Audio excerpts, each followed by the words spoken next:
Hello and welcome to Fantastically Terrible Podcast, Episode 29, Death, Murder, and Coincidence? You might be asking yourself, what happened to part 2 of the UFO files? Bureaucracy. Bureaucracy. Yeah, it was supposed to be June 1st, but apparently it might come out June 25th. Who knows when it'll come out? Okay, but when it does, we will look at all of the new files released and we'll put together an episode with all the best stuff. Right. The best disclosures. And believe me, it's my guilty pleasure, like I said before, and it will be something that I will delve into. Okay, so tune in for that. But for now, we have a really cool episode. So we're going to look at 3 moments in history where they were pure coincidence.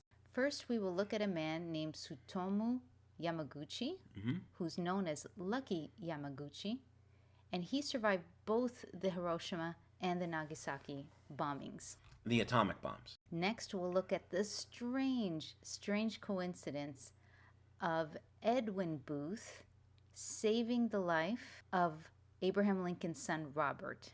Now, not John Wilkes Booth, who assassinated Abraham Lincoln, but Edwin Booth, Who was his brother? who was his older brother.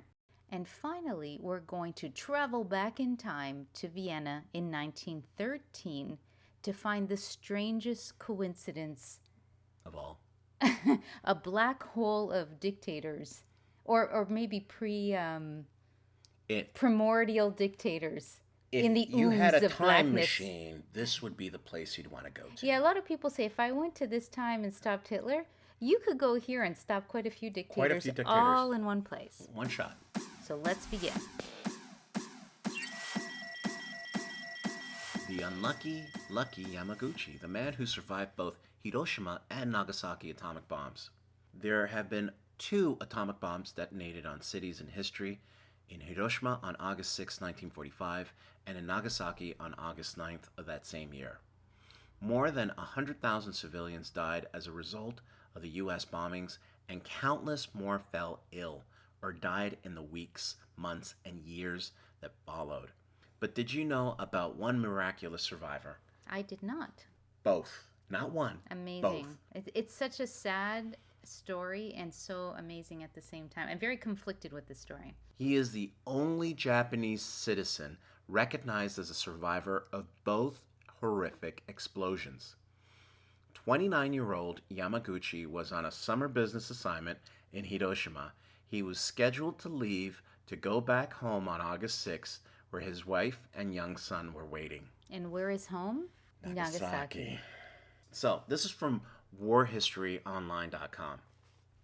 Quote, on that fateful day, Yamaguchi packed his bags and headed to the Mitsubishi worksite one last time. Before he reached his destination, though, he heard a plane overhead. As he turned his attention skyward, Yamaguchi recognized a U.S. B-29 bomber. The plane dropped a small object and soared away. It was 8:15 in the morning. Moments later, everything lit up in a fiery blast. Yamaguchi instinctively dove into a nearby ditch, but the shock wave that accompanied Little Boy's powerful explosion yanked Yamaguchi from his hiding place. He was thrown into a potato patch, quickly losing consciousness as the bomb's after attack continued. The mushroom cloud left by Little Boy bloomed over Hiroshima as the city burned. Yamaguchi had been standing less than 2 miles away from the impact site. Crazy. When he regained consciousness, burns scarred his face and his forearms. His right ear was gone, and he would later learn both of his eardrums were ruptured. Yet, he was alive. Yamaguchi wandered around his destroyed workplace, attempting to piece together what had happened. He found 2 of his co-workers who also survived the blast. When they discovered that trains were still running out of the city, the men made their way through the ruins of Hiroshima to the train station. As they passed through the city, Yamaguchi saw complete hell. Streets lined with corpses, buildings burned and crumbling, and many structures still lit with burning fires. Soon Lucky was home in Nagasaki. Despite the painful burns that covered his body, the bandages swathing his entire body, and the hearing he had lost in Hiroshima. Yamaguchi went to work at the Mitsubishi plant on August 9th. He told his co-workers there the story of what had happened when the world around him exploded, and his supervisor remarked that Yamaguchi was crazy. His story just wasn't believable to these people who had never experienced the detonation of a nuclear bomb. In the seconds that followed Yamaguchi's story and his supervisor's comments, the U.S. dropped the world's second nuclear bomb, Fat Man. Like Yamaguchi witnessed in Hiroshima, what appeared to be a small dot in the sky suddenly exploded into a brilliant white light. Indoors, this time, Yamaguchi fell to the floor as the bomb shattered every window in the building. In complete disbelief, he believed that somehow the aftershock of the Hiroshima blast had hit Nagasaki. Yamaguchi was wrong. Nagasaki was hit with a new bomb, one even more powerful than the first. For the second time, this miraculous man escaped certain death. Just like in Hiroshima, Yamaguchi immediately tried to find a hiding place. Yet, his family was at risk. He ran home to his wife and his son and found them hiding in the rubble of their home. Fortunately, neither was seriously injured. The three made their way to a bomb shelter where they suffered the immediate effects of Fat Man's radiation. Yamaguchi, still burned from Hiroshima, lived helplessly as the radiation exposure made his hair fall out. His wounds grew infected with gangrene, and he couldn't keep any food in his stomach without vomiting. Miraculously, Lucky survived these ailments and continued to live. Anytime I read about horrific war battles, bombings, it's always really difficult. There are people that are able to look at the military technology. I look at the victims. Right. And this account, which I'll have a link to, and if you're watching our little mini documentary, you can see the words on the screen. It's just really difficult. Things like he just couldn't make sense of what happened when he was in Hiroshima. Right. Of course he couldn't. How can anyone? It's still hard to grasp it, and we know exactly what happened. Mm-hmm. Decades later, never mind living through it. Then the guy gets the heck out of there, goes to the worst place to go to, his hometown. He had no idea. He goes to Nagasaki. People, even though they see him, he's injured, he's burnt, his eardrums are busted, they still don't believe him. It's too difficult to wrap your head around that a bomb could do that much damage. And then they get hit. Like seconds after he tells the story, which is incredibly outrageous. It's so sad. And the fact that how Japanese is he that he goes back to work? I know. So if it was Spain, they'd be like, yeah, many mañanas on that. I'm not going back. Screw that. I'm leaving. I'm going to the countryside. And it was just so unfathomable. He thought maybe the Hiroshima aftershock was following all the way to Nagasaki. He's trying to make sense of it. Yeah. How can you imagine two of these things being dropped? Never mind just one. And then all the devastation. I know they call him lucky, but I just find it so sad. Yes, he survived, but what a thing to remember and to live through. Lucky would be he could have been in both cities, but somehow he ended up somewhere else. Yeah, it's really sad. That's why I kind of said unlucky, lucky Yamaguchi. Yeah. So what happened to him afterwards? So in the following years, he continued to work. He registered as a hibakusha, survivor of the Hiroshima bombing, and he received financial and medical assistance from the government, but he did not seek compensation for the Nagasaki. Very old school. Very old school, very, straight up. But Yamaguchi grew older. He began to experience more health complications caused by the radiation exposure. He also wanted to share his story and allowed the government to record his experience. In January 2009, at the age of 92, Yamaguchi filed for double hibakusha recognition. He was the only person on record to be an official survivor of both nuclear attacks. Tsutomu Yamaguchi ultimately died of stomach cancer on January 4th, 2010, at the age of 93. Amazing that he survived to 93 with all of those ailments. I guess in a positive way, his life, he showed resiliency, that life does continue, that no matter what, you can move on if you have the strength to do it. It's sort of like a modern Job. It's sad and inspirational at the same time. Mm-hmm. So let's go on to our second story about Edwin Booth. and how he saved Robert Todd Lincoln's life. We all know about the assassination of Abraham Lincoln on April 14th, 1865 by John Wilkes Booth. But did you know that John's older brother, Edwin Booth, saved President Lincoln's son? No, I didn't. The truth really is stranger than fiction. Unlike John's rabid belief in secession and completely anti-unionist, Edwin Thomas Booth was a unionist and a strong Abraham Lincoln supporter. Wow. I know, crazy, That all is within nuts. the same family. Edwin was also a very famous actor at the time. He had his own theater company. He toured all over the U.S. and in Europe and was renowned for his brilliant portrayal of Hamlet and other Shakespearean plays. So let's get down to the main part of our story. A couple of years before Lincoln's assassination, there was an incident involving Robert Todd Lincoln. Robert was the oldest son of Abraham and his wife, Mary Todd Lincoln. He was the only one of their 4 sons to survive to adulthood. Wow. Robert Lincoln recalled the incident in a 1909 letter to Richard Watson Gilder, editor of the Century magazine. So I'll quote from that. This is Robert's recounting of what happened. The incident occurred while a group of passengers were late at night purchasing their sleeping car places from the conductor, who stood on the station platform at the entrance of the car.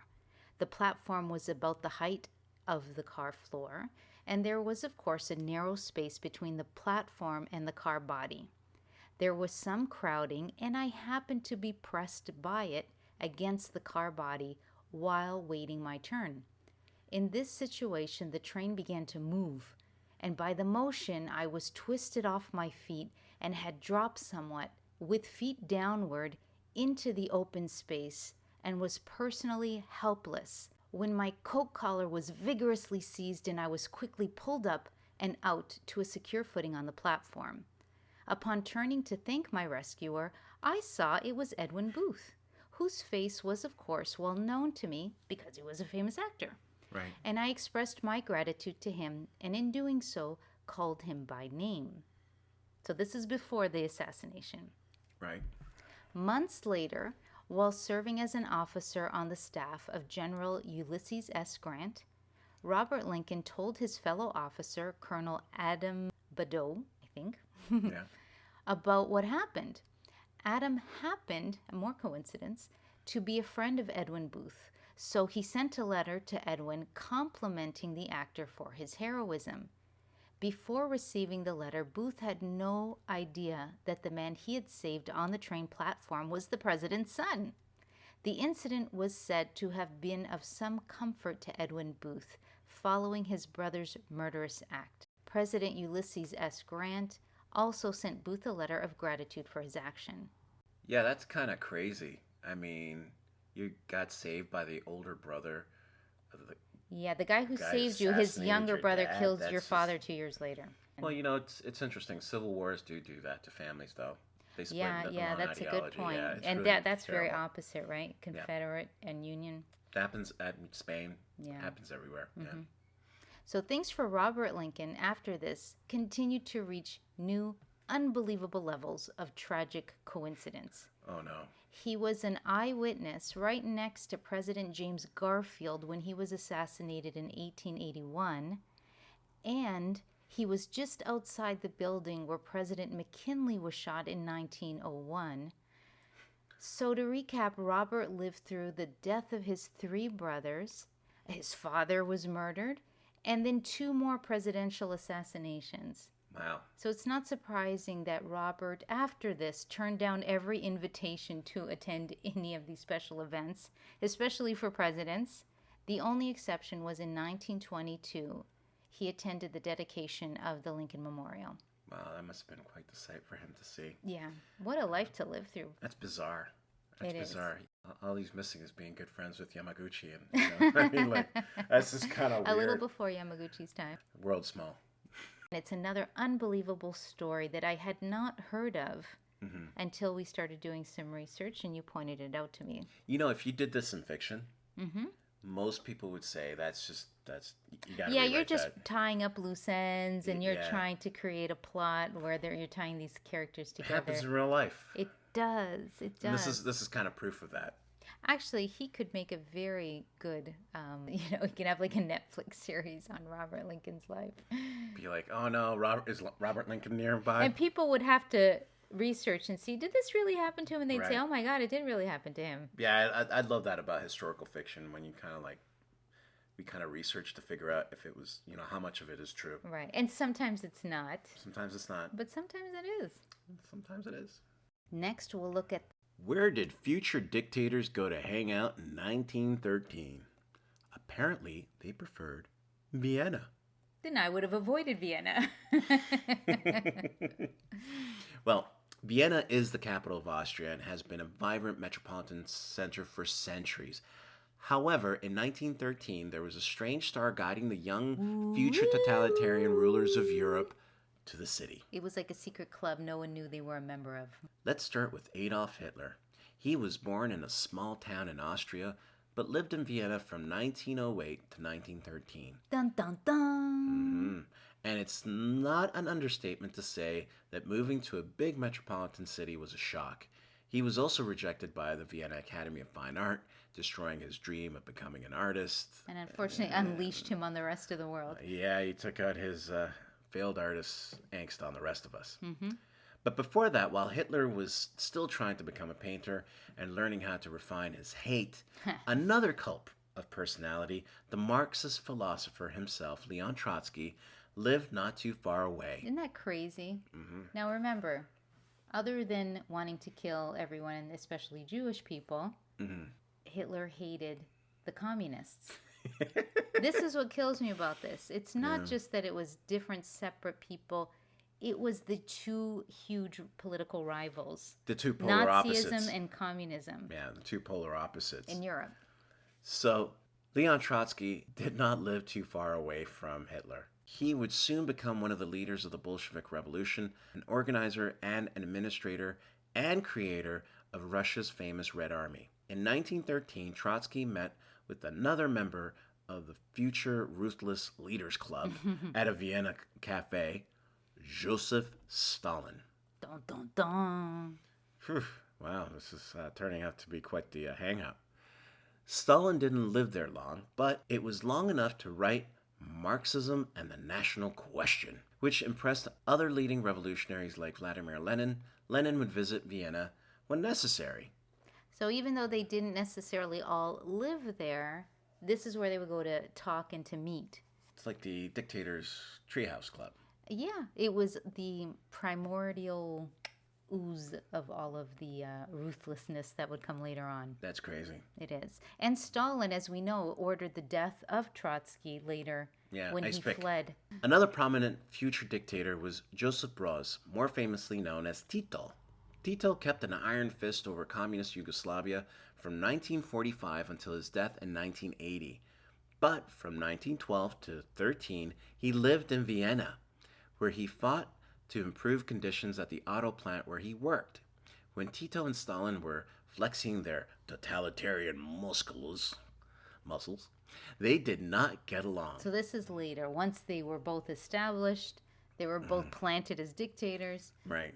One in Yugoslavia, one in the Soviet Union. Stalin sent many assassins to try to take Tito out, but none succeeded. Finally, in 1940, Tito sent a public letter to Stalin that read, "Stop sending people to kill me. We've already captured 5 of them, one of them with a bomb and another with a rifle. If you don't stop sending killers, I'll send one to Moscow, and I won't have to send a second." The message was received. Even Stalin didn't mess with Tito, the man that lasted longer than any of the World War II dictators. In a bizarre twist of history, it's not such a stretch to think that they may have been in the same place at the same time at least once. Craziness. And just think, these young men at this time later literally changed everything in the 20th century. Yep, certainly steered it really. So bizarre that they were all in that one year in that one city. I find all 3 of these stories fascinating because they're not really known. but Right. they are really pivotal moments. Almost seems like an urban legend. It does. It does. And especially with Booth. Oh, did you hear Booth saved Lincoln's son? And you get mixed up. You think, oh, was it John Because Wilkes they're both Booth? actors. They were both actors. They're both brothers. Obviously, they both have the same last name. And then you don't realize, no, it was his brother. It wasn't him. He didn't save his son and then assassinate Abraham Lincoln. Yeah, that gets a little confusing, too, when you start looking at Or it. even when you look at Yamaguchi, if someone said to me, oh, there's a guy that survived, but I'm like, come on. Amazing. You know, and then you realize, oh no, he lived in Nagasaki. It's like, whoa, that's... See, and he was hard work. He was at work the first time and went to work the second time. So it tells me people need more vacation time. Mm-hmm. Sometimes something's telling you, you know what? Gotta get out of town. Pack your bags Get and out get of the there. heck out of town. Get the heck out of town. Yeah, I think for all three of And these, not in that would have been Vienna a good in idea. 1913. Yeah, don't go to Vienna in 1913. Go somewhere else.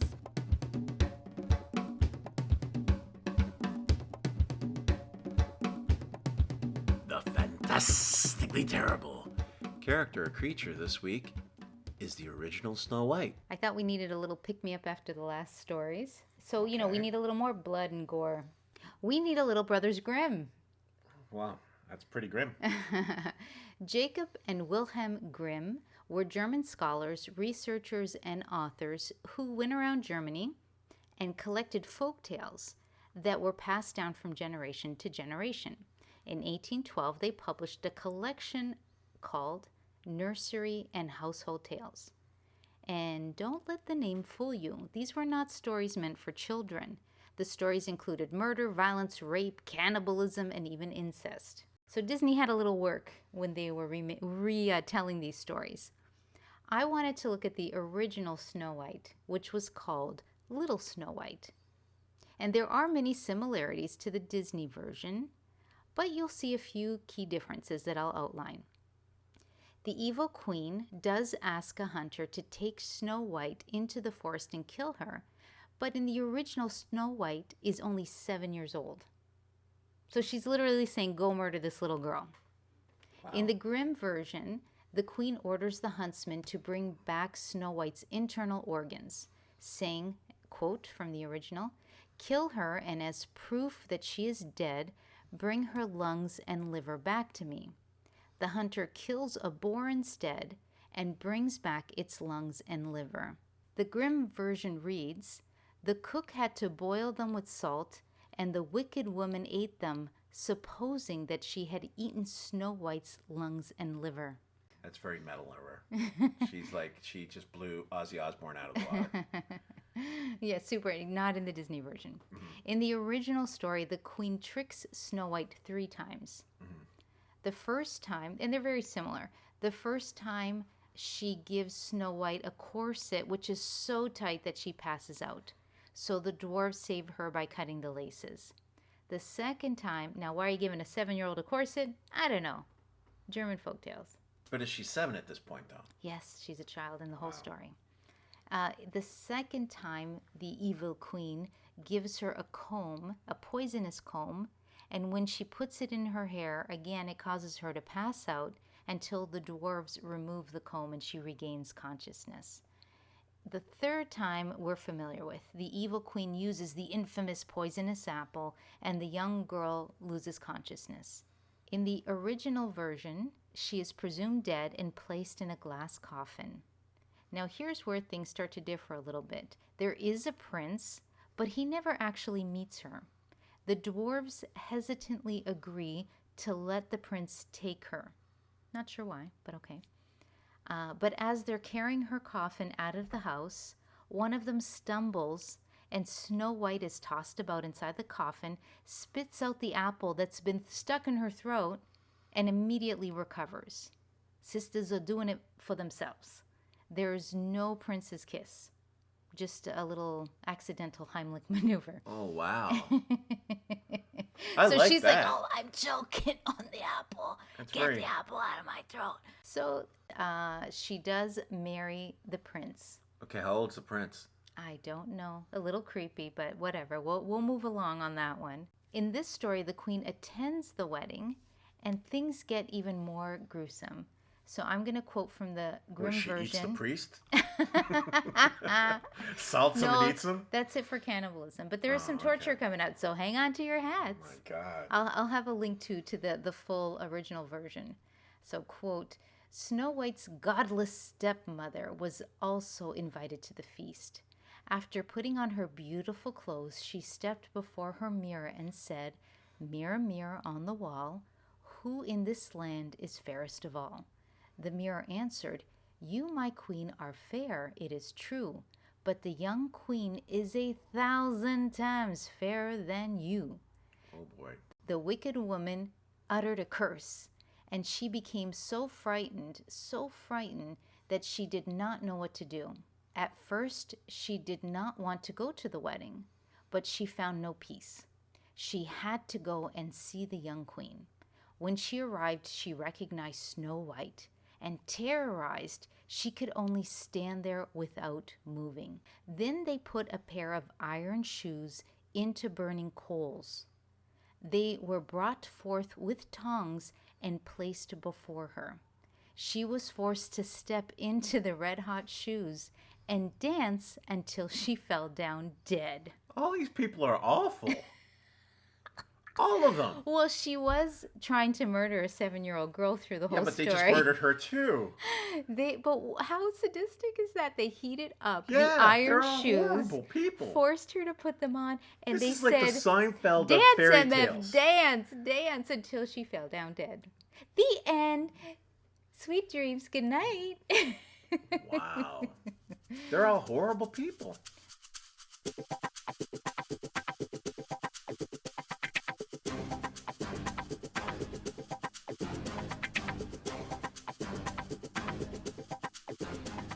That's it for today.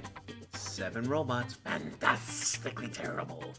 Podcast is by Miguel Guerra and Susie Diaz, and written by Susie. We want to thank everyone, as always, for listening. If you enjoy our show, that's fantastic. If you haven't subscribed or followed us yet, please do. It really helps us out with our statistics everywhere, like iTunes, SoundCloud, and YouTube.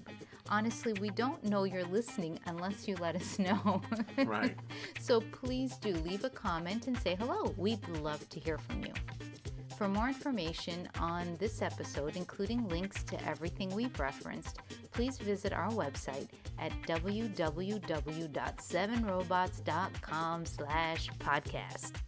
Remember to check out Ghost Metal, our free comic on Webtoon, and now on Tapas.